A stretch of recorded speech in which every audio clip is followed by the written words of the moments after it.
શિક્ષક ભરતીના ઉમેદવારોએ ગઈકાલે વિરોધ પ્રદર્શન કર્યું અને ફરી એ જ દ્રશ્યો જોવા મળ્યા। ભાવિ શિક્ષકો જે સમાજનું નિર્માણ કરે એમની સાથે ટીંગાટોળી, જબરજસ્તી વગેરે વગેરે વગેરે, પણ એ પછી સરકાર તરત સક્રિય થઈ છે।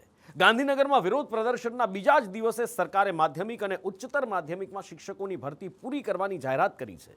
એપ્રિલના અંત સુધીમાં આ ભરતી પૂરી કરી દેવાશે, પણ બીજી તરફ જીપીએસસીએ વર્ગ 1 અને 2ની ભરતી રદ કરી છે। આ દ્રશ્યો સોમવારના છે, જ્યારે ગાંધીનગરમાં શિક્ષક ભરતીના ઉમેદવારો આકરા પાણીએ હતા।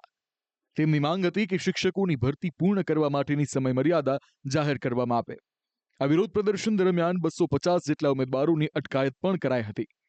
જો કે તેના 24 કલાકમાં જ સરકાર દોડતી થઈ અને શિક્ષણ સહાયની ભરતી પૂરી કરવા માટે કેટલીક જાહેરાતો કરી છે, જે અનુસાર સરકારી ઉચ્ચતર માધ્યમિક શાળા માટે 10 માર્ચના રોજ ડોક્યુમેન્ટ વેરિફિકેશન યાદી બહાર પડશે। બિન સરકારી ઉચ્ચતર માધ્યમિક શાળાઓ માટે 25 માર્ચે યાદી બહાર પડશે। એપ્રિલના અંતે ઉચ્ચતર માધ્યમિક શાળાની ભરતી પૂર્ણ થશે। સરકારી માધ્યમિક શાળા માટે 15 માર્ચે યાદી જાહેર થશે, જ્યારે બિન સરકારી માધ્યમિક શાળા માટે 30 માર્ચે યાદી જાહેર થશે। એટલે કે એપ્રિલના અંત સુધી ભરતી પૂર્ણ થવાની શક્યતા છે। જો કે પ્રાથમિક શિક્ષકો અંગે કોઈ જાહેરાત નથી કરવામાં આવી। તો આ તરફ જીપીએસસીએ વર્ગ 1 અને 2ની 2 ભરતીઓ રદ કરી છે। નાયબ કમિશનર કુટીર ઉદ્યોગ વર્ગ 1ની ભરતી તેમજ મદદનીશ કમિશનર કુટીર ઉદ્યોગ વર્ગ 2ની ભરતી રદ કરાઈ છે।